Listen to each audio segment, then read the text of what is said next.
Friends and family, I would like you to check out blackcommunityspeak.com. Now, blackcommunityspeak.com is a forum-based website, so something that's very simple, where you can get on, you can get off, get involved with a lot of topics. Now, Black Community Speaks is a place that's for black men and women to talk about issues that's affecting the entire community. So on blackcommunityspeak.com, they talk about topics in the range of news, what's going on in society, relationships, technology, business, food and recipes, gaming, health and fitness, music, and many, many more. On Black Community Speak, it's a place where you can be safe to say what you want to say without the fear of big tech censorship. So make sure you head on over to blackcommunityspeak.com and sign up today.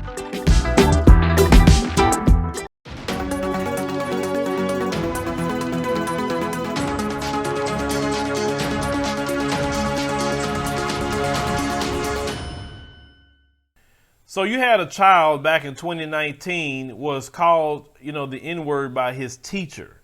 Now I want you to hear, what the family is doing about this, and they end up filing a lawsuit. Let's go ahead and roll that clip. The mother of a former Farmington public school student speaking out as a $5 million lawsuit is filed on behalf of her son, Marcus Wells. The lawsuit claims her son's civil rights were violated after he was called a racial slur by his teacher in 2019. I want justice. I want justice for my son being called that. According to court documents, in November of 2019, Marcus was a junior here at Central High School when he received a threat from another student.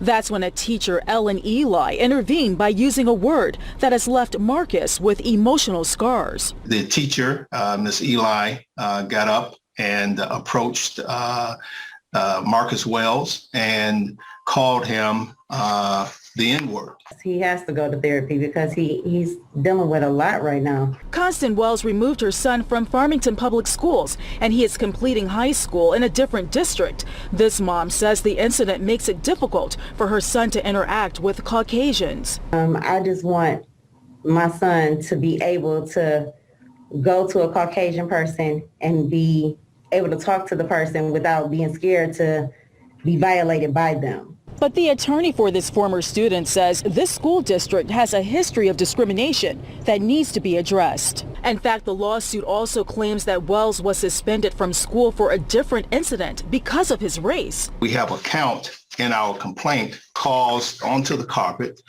Farmington Public Schools to answer for custom policy and practice of discrimination. African American students are suspended and expelled at a rate 2 times that of white students within the Farmington public school system. The lawsuit is not only against the school district, but teacher Eli as well. Fox 2 went to her home, but door knocks went unanswered.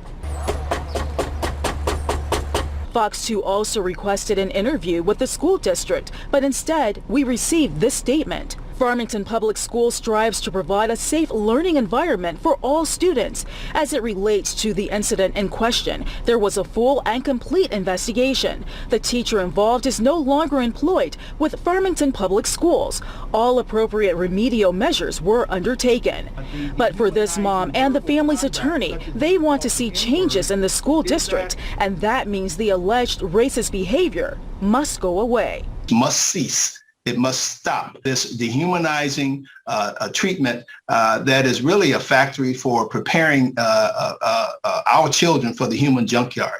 Now, of course, this happened prior to, the pandemic. And, a lot of people have gotten used of doing homeschool, and a lot of, high schoolers have actually liked the homeschool deal because they ain't got to get up and go to the school. The kids are totally different today than they were back in our time period. But this teacher actually walked up to this child and called him the N-word. And this is why I'm a firm believer of black folks need to create our own schools and our children be taught by us in the community. Because we have known that, you're going to complain on the race soldiers and complain about this and complain about that. I don't understand why it would not be a no-brainer to black folk to have to create your own school or homeschool or both. Now, I know more people are socialized now with homeschooling, and that's great, because if you send your children to public school and the majority of the teachers are Mzungu, you're going to run into that. I told you, They teach white supremacy as part of their culture.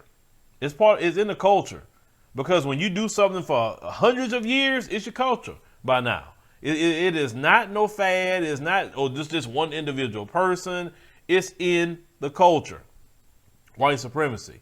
So we have to remove ourselves, because when a person just not going to change outside of their culture, then you got to remove yourself from the situation. You have to. That's the only way you're going to have peace. And the good thing about the pandemic was a lot of our children were removed out of those situations. And we didn't have all this abuse and psychological abuse and physical abuse. You know, when people were locked down, the race soldiers couldn't beat up nobody, because black folks stayed completely away from them. That is actually the first time that black folks was separated for the most part from them. And I mean, the moment black folks got outside, they went crazy beating black folk. I mean, they were like, oh my God, we kidding. But you notice when they was in their house, they was end up killing each other, beating each other, you know, because when you're not around for them to abuse, or they're going to do it to themselves. That's why I like us to get in the mindset of getting away, separating ourselves and doing our own thing, educating our children, doing what we got to do, shopping with each other. We need to do that.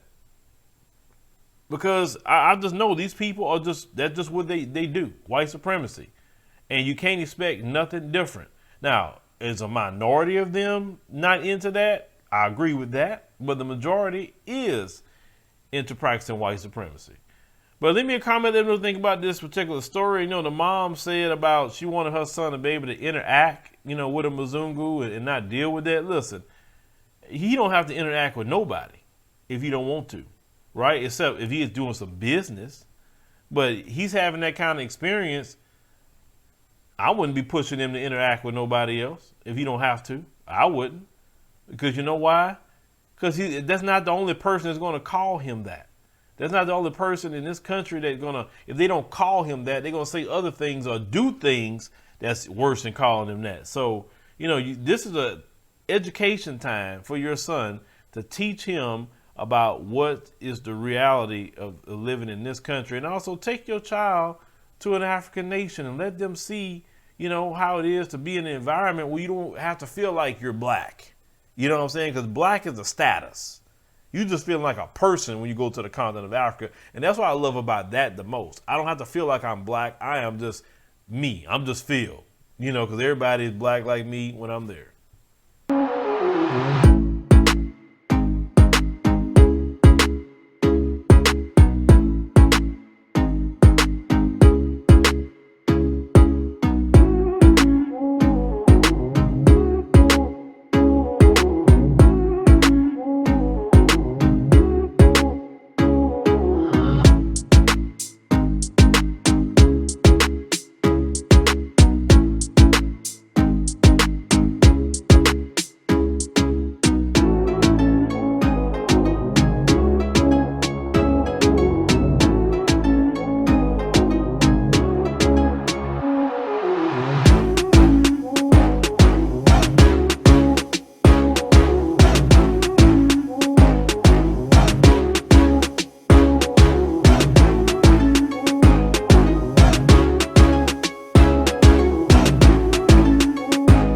Thank you for watching, and make sure you subscribe to our YouTube channel and check out the African Diaspora News Channel app in the Google Play and Apple App Store.